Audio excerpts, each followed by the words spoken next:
चलो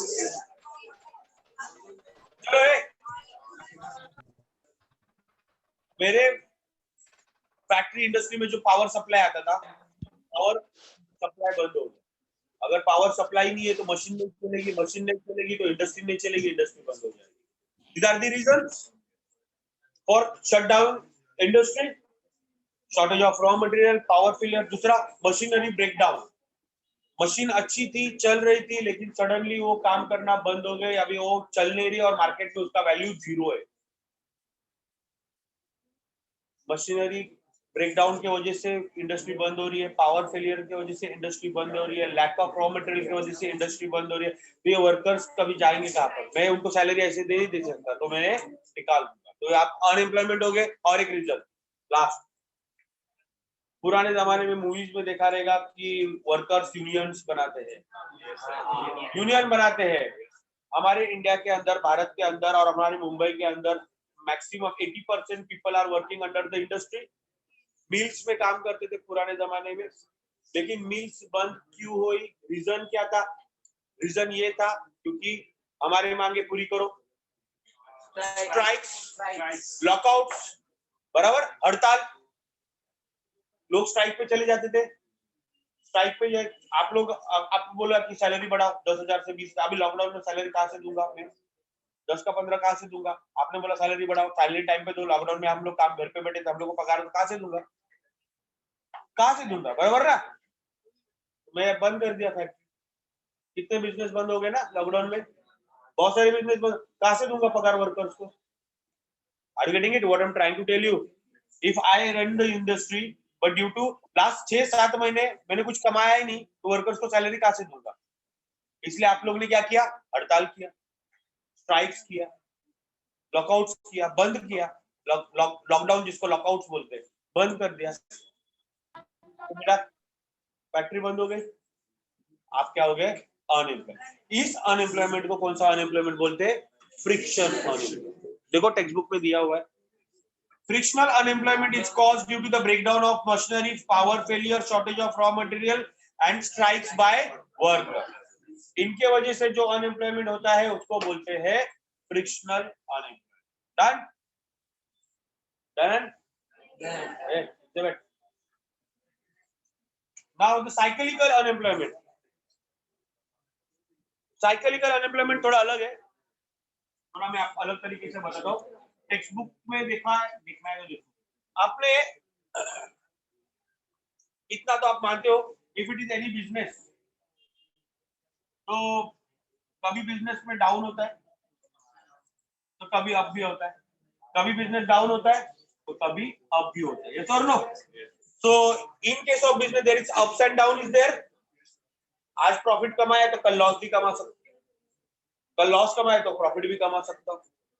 सो बिजनेस में various situations are there, various situation are there. उस सिचुएशन को ना इकोनॉमिक्स में अलग अलग नाम दिए, जैसे कि दो नाम। ये जो टाइम रहता है, ये पीक टाइम रहता है आपका, पीक समय रहता है ना, जहाँ पे आपका बिजनेस बहुत अच्छा चल रहा है। और ये जो टाइम रहता है आपका डिप्रेशन बोलते हैं इसको।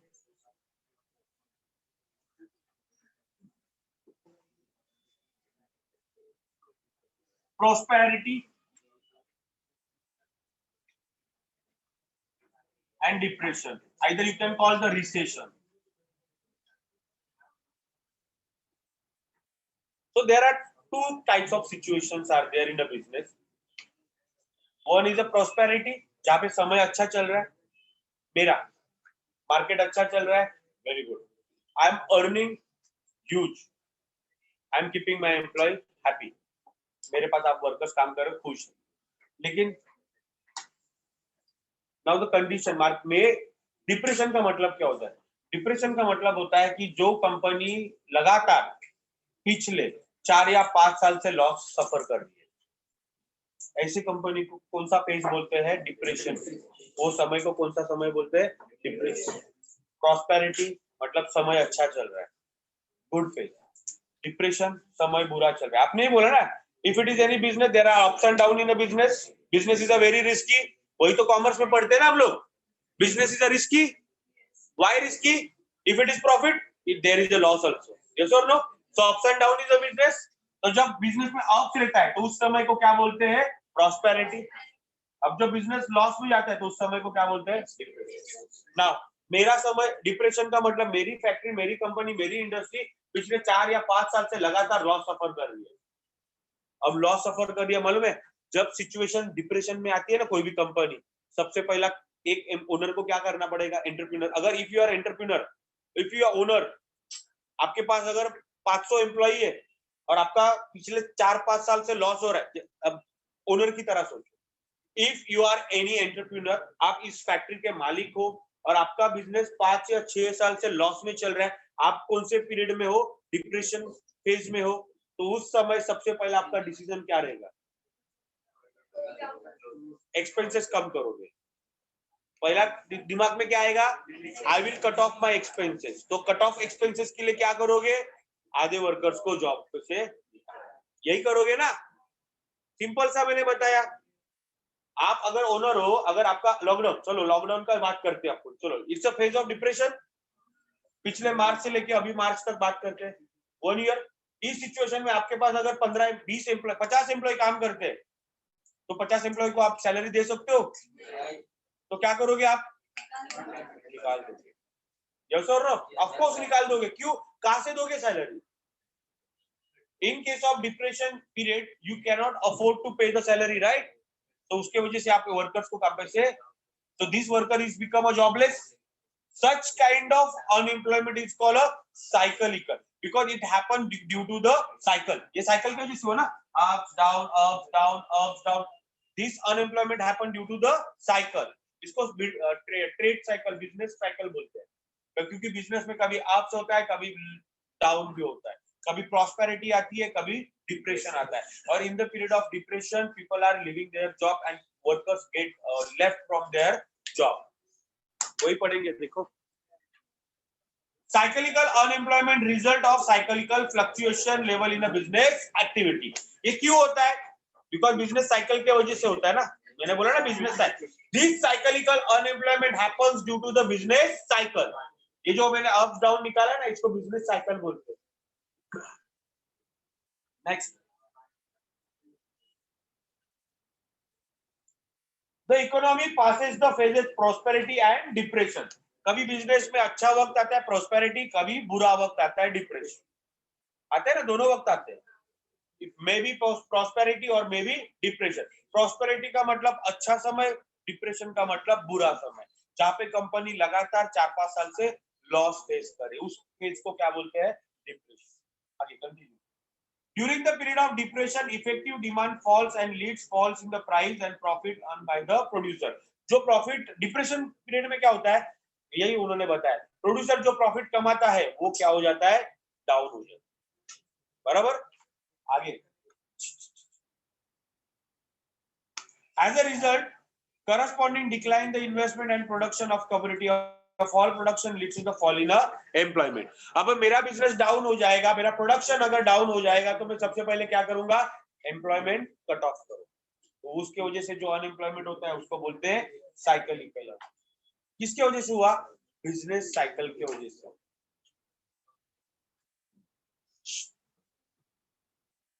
Now structural unemployment.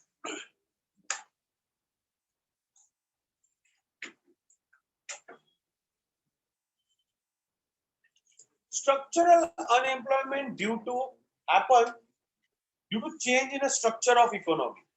इसमें नहीं लिखा है इस तरह से, इसमें अलग तरीके से लिखा है, but I am making the simplification. Structural unemployment happened due to change structure of economy. Example. कुछ एग्जाम्पल मैं आपको बताऊंगा, आपको समझ में। इकोनॉमी का स्ट्रक्चर चेंज होने की वजह से जो अनएम्प्लॉयमेंट होता है उसको स्ट्रक्चरल अनएम्प्लॉयमेंट बोलते हैं। जैसे कि पुराने जमाने में लोग, जैसे मैं गांव में, मेरा बिजनेस क्या मालूम है क्या? मेरा बिजनेस है, मैं घोड़ा गाड़ी, जिसको हम लोग टांगा बोलते हैं गांव में, है ना, बैलगाड़ी। पुराने जमाने में वर्कर, आपने देखा रहेगा काफी विलेजेस के अंदर या फिर काफी लोग यहाँ पे मुंबई सेंट्रल पे देखा रहेगा। आपको अर्बन की बात करें ना, अर्बन की बात करें, बॉम्बे सेंट्रल में कभी गए नहीं रहेंगे, लेकिन वहां पर बहुत सारे टूरिज्म आते हैं घोड़ा गाड़ी टांगा में, अभी आज भी है। टांगा चला।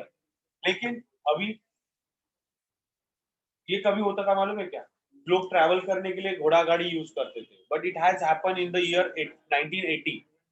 ये कौन से समय की बात कर रहा हूं मैं, 1980 की बात कर रहा हूँ। अब 40 साल बीत गए, स्ट्रक्चर चेंज हो गया, इकोनॉमी का स्ट्रक्चर चेंज हो गया। अब घोड़ा गाड़ी कोई यूज करता है, लेकिन मेरे पास 2 घोड़े थे, मेरे पास टांगा था, अब मैं उसका क्या करूं, मैं जॉबलेस हो गया। किसके वजह से हुआ मालूम है क्या, due to change in a structure of sometimes. और एक एग्जांपल मैंने आपको बोला, पेरेंट्स का एग्जांपल दिया।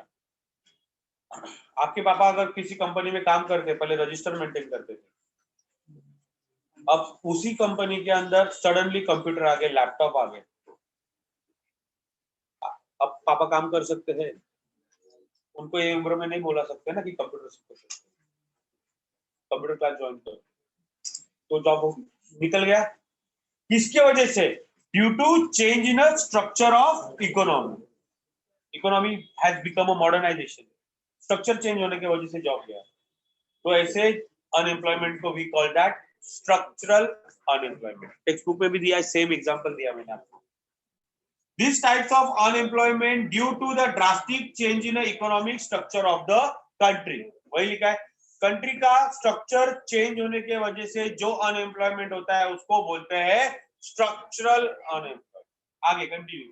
These changes may affect either supply and demand factor of production. Structural change in economy cause due to change in किसके वजह से होता है, due to change in a government policy, shortage of capital, shifting industry from one region to another region। Example, अब उन्होंने क्या बोला, बोला क्या स्ट्रक्चरल अनएम्प्लॉयमेंट किसके वजह से होता है। लेट मी टेल यू मेरा खुद का एग्जांपल। उन्होंने 2-3 एग्जांपल दिए। गवर्नमेंट के प्लान पॉलिसी चेंज हो जाते हैं, उसके वजह से होता है। Industry shifted from one region to another region, इसके वजह से भी होता है। जैसे एग्जांपल मैं अपने बताऊंगा, मेरे घर का बताऊंगा। I was living in Ganesh Nagar, मेरा घर उधर है गणेश नगर में। मेरे पापा, आप मागाठाने में आप जाते हो कभी, ये साइड बस डिपो है मागाठाने का, मागाठाने का बस डिपो देखा है, उसके सामने एक, मागाठाने के सामने ना एक इंडस्ट्री है, आपको उसका, आपको नहीं मालूम है, उसका नाम था एचएसएल, स्पेशल स्टील लिमिटेड करके, टाटा का था, टाटा स्पेशल स्टील लिमिटेड। मेरे पापा उधर जॉब करते थे। जब मैं बॉर्न हुआ 1984 को, तब मेरे पापा वहां पे जॉब करते।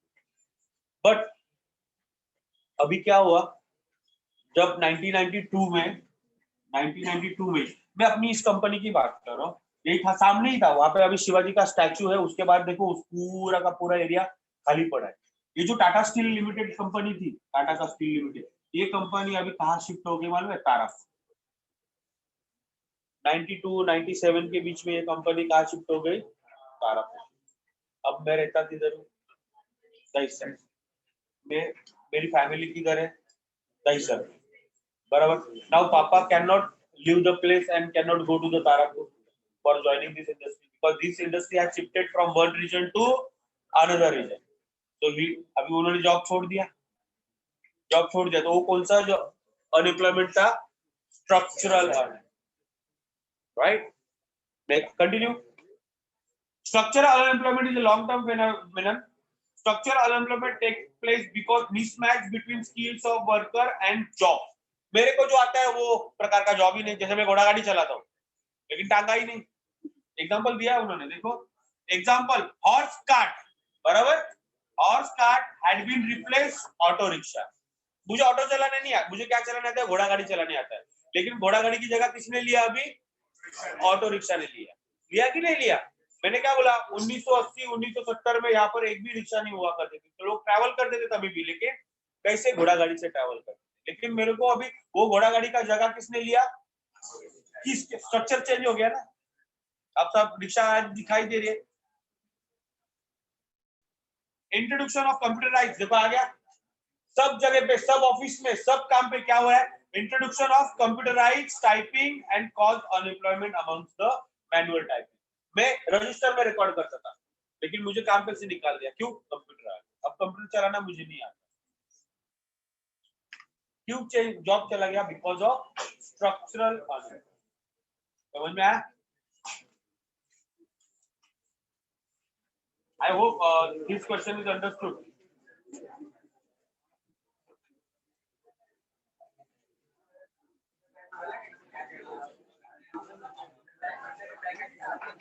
चलो फटाफट I want how many members मालूम है? I want 11 people. 11 मैं बताऊंगा वो 11 लोग खड़े होंगे फटाफट. You two stand up fast. You stand up fast. जो 11 लोग बोलूंगा क्यों रीजन है फटाफट खड़े हो जाओ. राजू पड़ेगा 5 गर्ल्स में कोई गर्ल्स 6 गर्ल्स कोई भी हाथ खड़े करो फटाफट पढ़ने के लिए और कुछ नहीं. फटाफट stand up stand up stand up stand up stand up Raut. और एक चाहिए बोलो जल्दी कौन है. स्टैंड अप चलो. Now listen to me. ये क्वेश्चन इजी है ये लेकिन अलग तरीके से करेंगे. Listen listen. अब मैं कौन सा क्वेश्चन पढ़ाने जा रहा हूँ. आपने देखा हमारे भारत में बहुत सारा लोग अनएम्प्लॉयमेंट है बेरोजगारी का प्रॉब्लम चल रहा है.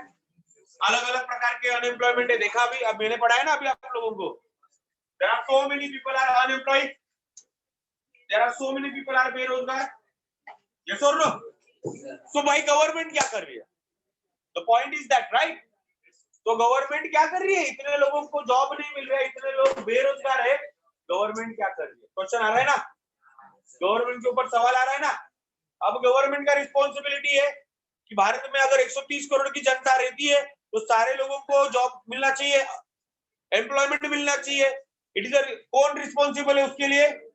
गवर्नमेंट. इसीलिए तो हम लोग इलेक्शन करते हैं. इलेक्शन करके प्राइम मिनिस्टर चुनते हैं ताकि हमारी जरूरतों को पूरा करे. ये काम किसका है? गवर्नमेंट. हमारे we are the democratic country. Bharat एक मैं पढ़ाने के पहले प्लेटफॉर्म से भारत एक लोकतंत्र देश है. हम लोग खुद वोट करके हमारा नेता चुनते हैं. क्यों चुनते हैं? ताकि हमारी जरूरतों को पूरा कर सके. आज हम लोग इसीलिए इलेक्शन करवाते हैं ना. तो जो इंसान वहां पे खड़ा है ये उसकी रिस्पॉन्सिबिलिटी है हम लोग को जॉब मिले. सर लो वहां से वापस समझ में आ कंट्रोल समझ में आ रहा है. बात समझ में आ रही है कि नहीं. इलेक्शन करवा के हम लोग उनको वहां पर बिठाते हैं क्यों मालूम है क्या? पैसा कमाने नहीं है हम लोग की जरूरतों को पूरा करने के लिए. हम लोग को रोजगार मिलना चाहिए. So it's responsible government to get employment right. हमें जॉब मिलने का जरूरत किसका रिस्पॉन्सिबिलिटी है? So next question of the day, it's very simple. What government measures have been taken to get the employment? लोगों गवर्नमेंट ने क्या किया एम्प्लॉयमेंट देने के लिए?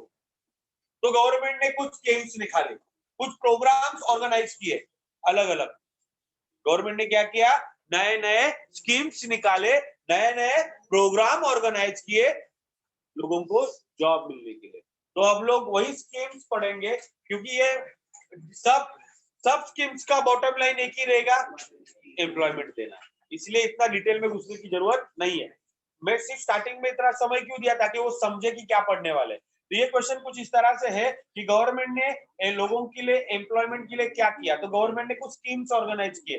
तो ये जो 11 के 11 पॉइंट है ना ये 11 स्कीम्स है जो आपको सिर्फ वन लाइनर में याद रखने इतना डिटेल में याद रखने की जरूरत नहीं. Start with the first fast read. मैं सिर्फ क्या है वो बताऊंगा. पहला First, employment guarantee scheme. Employment guarantee scheme was first introduced by government of Maharashtra on 28 March 1972.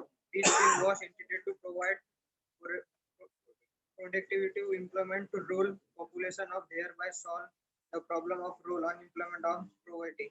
Under this scheme, government assured to provide minimum employment opportunity. Due to success in Maharashtra, EGS was implemented in other states as well. Very good. Now sit down. ये आपका काम हो गया. अब सुनो ये ECG क्या था? AGC EGS employment guaranteed scheme. तो गवर्नमेंट ने क्या किया? पहले एक प्रोग्राम ऑर्गेनाइज किया. कौन से ईयर में?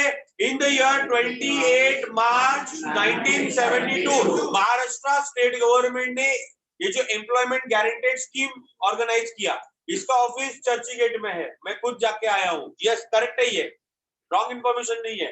ये प्रोग्राम क्या है?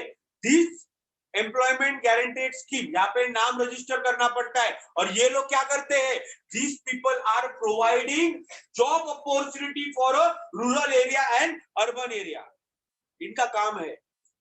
यहाँ पे प्रोसेस एक एम्प्लॉयमेंट एक्सचेंज ऑफिस है अपना, उधर कार्ड मिलता है अपने को, और जितने भी गवर्नमेंट जॉब आते हैं उसके बाद में अपने को उससे लेटर आता है, ये एक्चुअली है। तो ये EGS स्कीम क्या समझ में आया, इनका काम क्या है, providing employment opportunity to the poor people, jobless people and rural area people, right.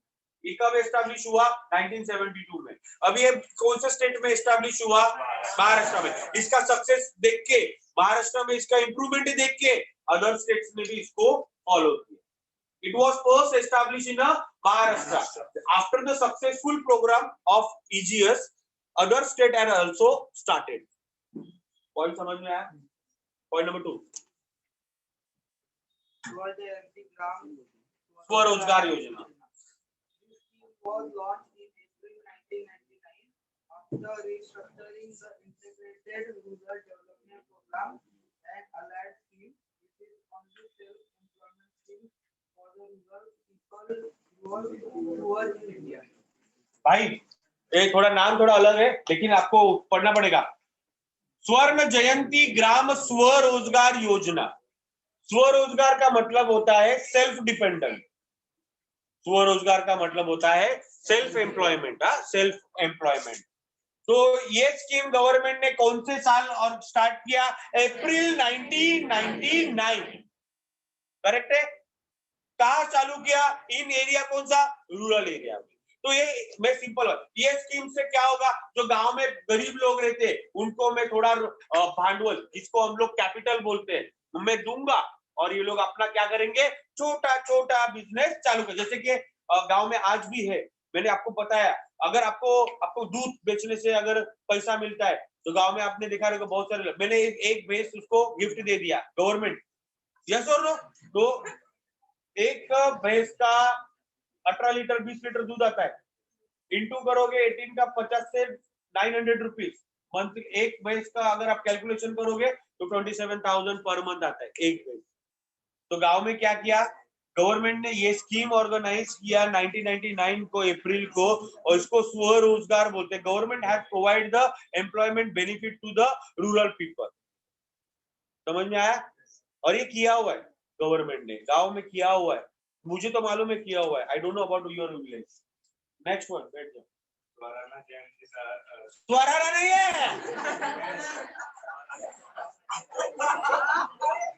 Haryana स्वराना, Maharana, अरे ये स्वर्ण है, स्वर्ण है ना वो, स्वराना।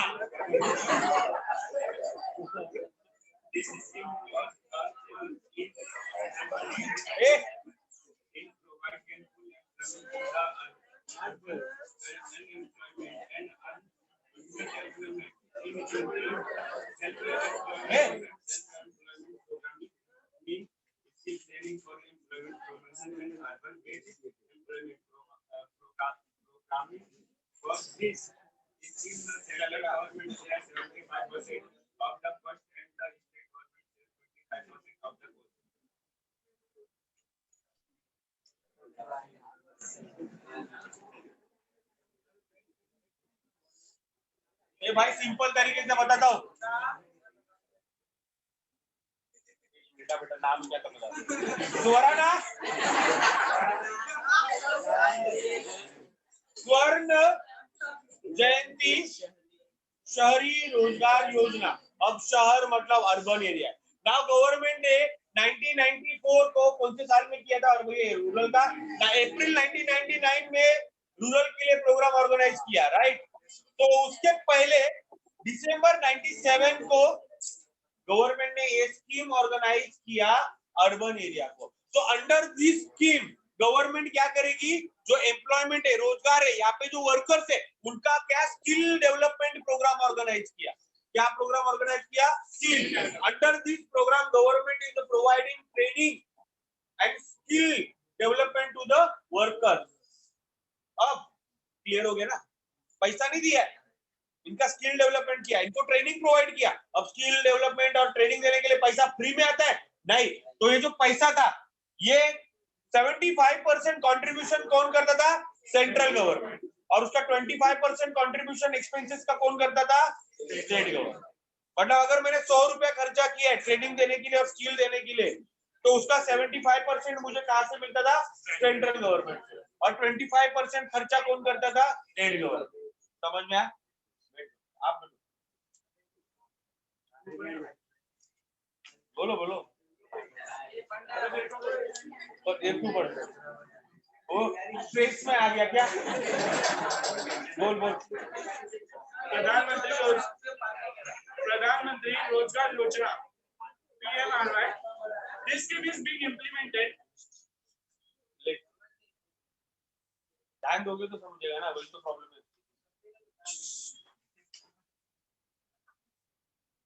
प्रधानमंत्री रोजगार योजना, This scheme is being implemented since 1993 to create and provide sustainable self-employment opportunities to more than 1 million educated unemployed youth.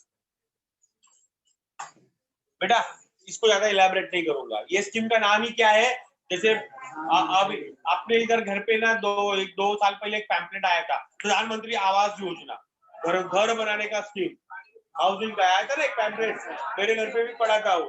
मतलब गवर्नमेंट फ्री में घर देगी, ऐसे एक पैम्पलेट आया था बीच में। प्रधान अभी भी अगर आपको घर बनाना है ना, गवर्नमेंट आपका, जैसे कि मैंने अगर घर लिया ना तो 2 लाख रुपए मुझे गवर्नमेंट देगी। आपके घर पे मालूम रहेगा, आपको नहीं मालूम रहेगा। तो 2 लाख रुपए giving the government under that scheme, that प्रधानमंत्री Awas Yojana.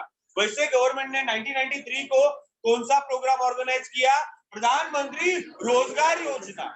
So under this plan, government has providing the self-employment benefit to the urban area. मैं पढ़ लूंगा तेरा। ये जो है ना 1 2 3 4, ये जो ब्रैकेट है ना, ये थोड़ा साइलेंट रहो, तो फाइल प्रॉब्लम हो जाएगा। तुम लोग साइलेंट नहीं हो जाएंगे तो मैं वायलेंट हो जाऊंगा। मत करो ऐसा। हाँ साइलेंट वायलेंट आ गया, अच्छा यमक यमक दूंगा टाइमिंग वर्ड। ठीक है, पॉइंट सिंपल था, ज्यादा इलैबोरेट करने की जरूरत नहीं है। गवर्नमेंट हर प्रकार के अलग अलग स्कीम्स निकालती है, जैसे हाउसिंग का स्कीम निकाला वैसे रोजगार का स्कीम निकाला। Under this program government is providing employment opportunity to the people for self development and self employment. Okay next, पांचवा मैं पढ़ लेता हूं या फिर आप स्टार्ट करो, लास्ट वाला देखते हैं। ट्रेनिंग रूरल यूथ,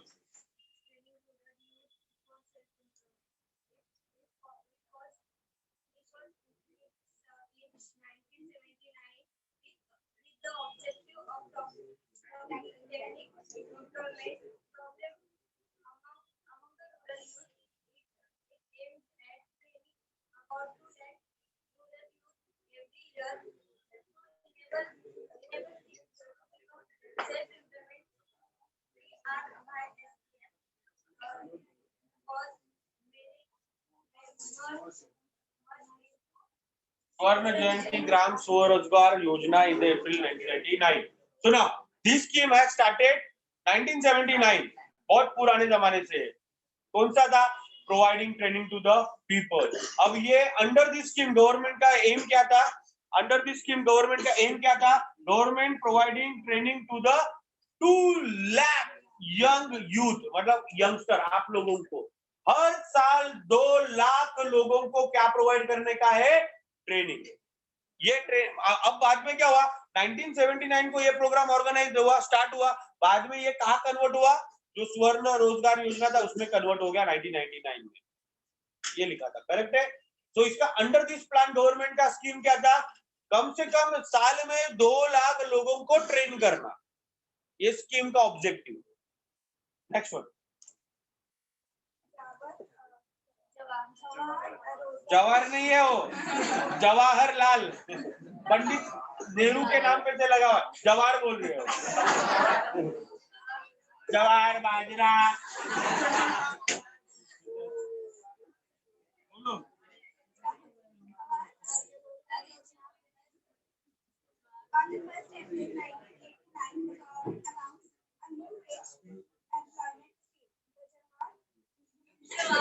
ज्वार, बाजरा, कांदा लेलं.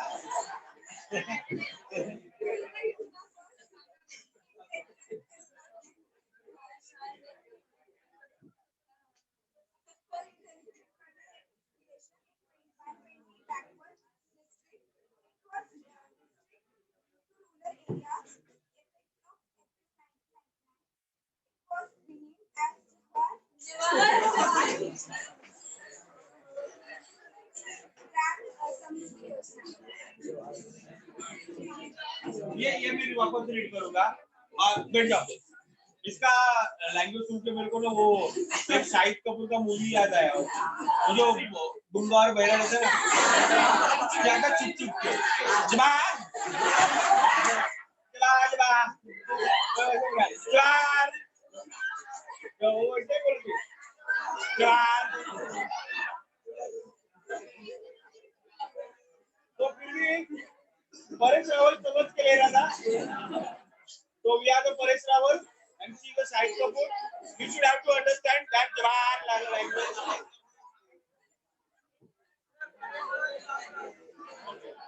बुंदिया बाबू. चलो भाई, तो देखते हैं ये पंडित लाल नेहरू के नाम पे से ये स्कीम ऑर्गेनाइज हुआ. इनका नाम है जवाहर रोजगार योजना. अब ये स्कीम के अंदर क्या हुआ था, just listen to me carefully. ये प्रोग्राम ऑर्गेनाइज हुआ 1989 को. So under this scheme, government has announced new wage employment scheme, Jawahar Rozgar Yojana. It's an employment creation in a 120 backward district. तो इनफ है. मैं बताता हूँ गवर्नमेंट ने क्या किया मालूम क्या. पहले 120 जो छोटे छोटे गांव है उनको कलेक्ट किया. कितने? 120 बैकवर्ड डिस्ट्रिक्ट. जो छोटे छोटे बैकवर्ड एरियाज है जहाँ पे लोग, बैकवर्ड एरिया मतलब जो डेवलप नहीं थे, ऐसे मैंने कितने फाउंड किए 120 बैकवर्ड एरिया फाउंड किया. और उधर के जो लोगों का मैंने क्या किया, रोजगार दिया, एम्प्लॉयमेंट दिया. सिंपल था. Understood? Next one, continue. Rahul. Mahatma Gandhi National Rural Employment Guarantee Scheme. Since 2nd October 2009, National Rural Employment Guarantee Scheme has been renamed as Mahatma Gandhi National Rural Employment Guarantee Scheme. This scheme provides at least 100 days of guaranteed wage employment in a financial year to at least one member of every rural household whose adult member volunteers to the unskilled manual work. बैठो. Simple है, इसको complicated नहीं करो. महात्मा गांधी रोजगार, जैसे जवाहरलाल रोजगार योजना था महात्मा, ये अंडर दिस प्लान गवर्नमेंट ने क्या, गांव में हर घर में या शहर में या गांव में हर घर में एक आदमी को 100 डेज का एम्प्लॉयमेंट मिलेगा. 100 डेज का मतलब अगर suppose in my family there are 4 member, तो ये अंडर दिस स्कीम में को चारों लोगों को रोजगार नहीं मिलेगा, बट गारंटेड एक लोग को रोजगार मिलेगा फॉर अ नेक्स्ट 100. तो गारंटेड का मतलब मिलना ही मिलना है. समझ में आया? So government started such kind of scheme in a rural area where in a one member in a family will get a job employment for 100 days compulsory.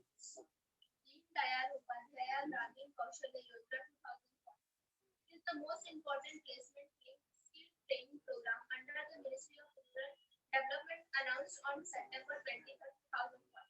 The mission of this scheme is to reduce poverty as well as provide gainful and sustainable employment through regular wages. The focus of this program is on the rural youth from poor families in the age group of 15 to 35 years.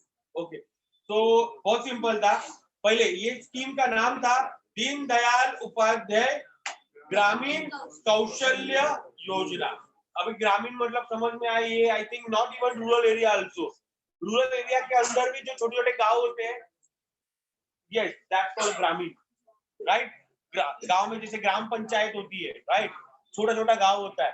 ये scheme apply for them. So under this scheme government ने क्या किया, important placement link scale training program under the Ministry Rural Development announced on the September 2014.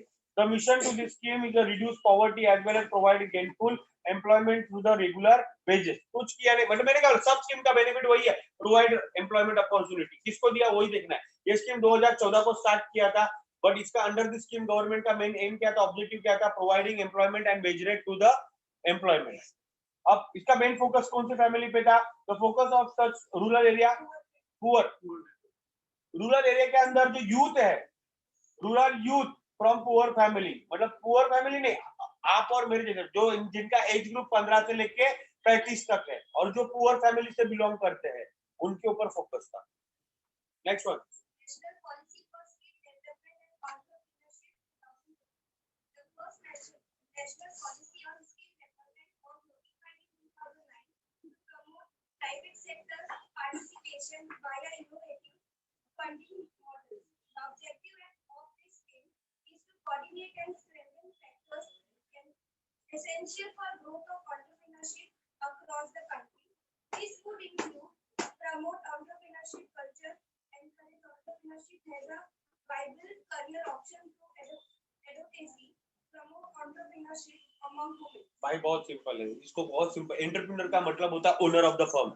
पुराने जमाने में, अभी आज की डेट में भी अगर किसी को जॉब करने के लिए बोलोगे तो सब लोग बोलेंगे कि बिजनेस करने बोलोगे ना आपके घर पे, आप अगर घर पे जाके बोलो और बोलोगे मैं जॉब नहीं करूंगा मैं बिजनेस करूंगा, तो people are not allowed you, people are not allowed you, बराबर, लोग बिजनेस करने के लिए अलाउ नहीं करते, जॉब करो जॉब करो जॉब करो।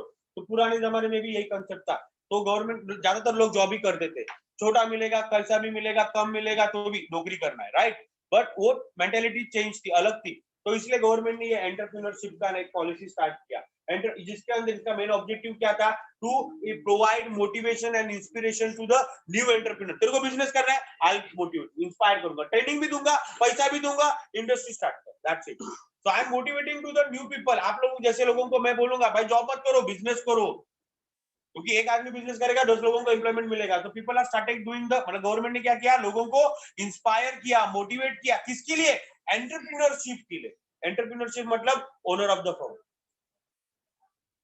तो प्रमोट एंटरप्रेन्योरशिप कल्चर, ये ऑब्जेक्टिव था।